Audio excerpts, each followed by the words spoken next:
We were talking about, and you sent me a text one day, and it was about a promo you've heard that we ran for a while, and it was me saying, is there anything really wrong with the Shreveport economy that a four-year college with about 15 to 20,000 students couldn't fix?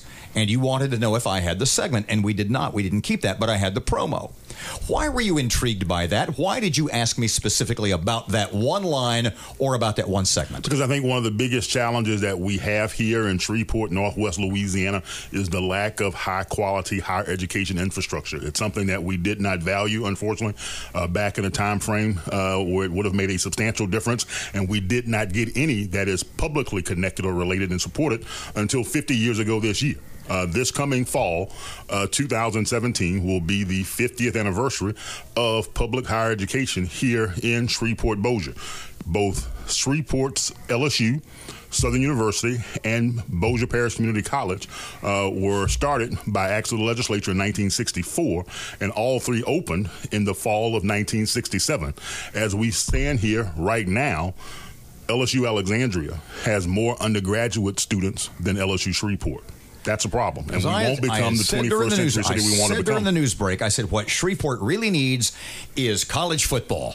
And you said, well, you might be putting the cart before the horse. And I said, no, what I really mean is a 15,000, 20,000 student four-year university with 10 or 12,000 kids who aren't from here. Well, look at University of Alabama at Birmingham. It's a very similar situation to LSU Shreveport.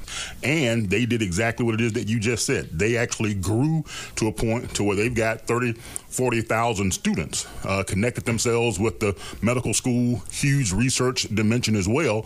And then they said, hey, we've got 40,000 students. Maybe we ought to have a football team. You had said what a fertile ground this would be for a research university. Oh, absolutely, because we're in the top 10 in American cancer, have been since the early 1980s, and so that's number one. And the second thing is diabetes research. We already have diabetes research going on over at LSU Med, University Health, and that's where we ought to be headed. We've got the background, we've got not only the clientele, the point is we've already put our foot into that water. We've already dipped our toe. It worked.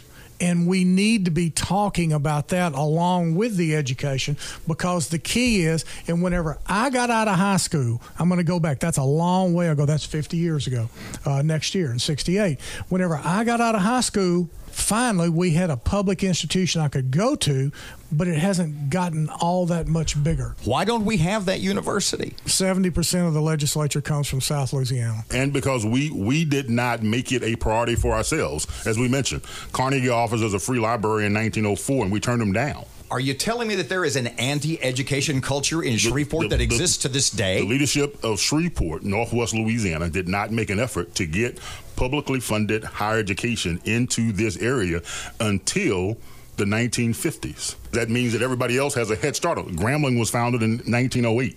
LSU was founded in 18... And we started in 1967. And we started in 1967. Our universities are just now getting their AARP cards.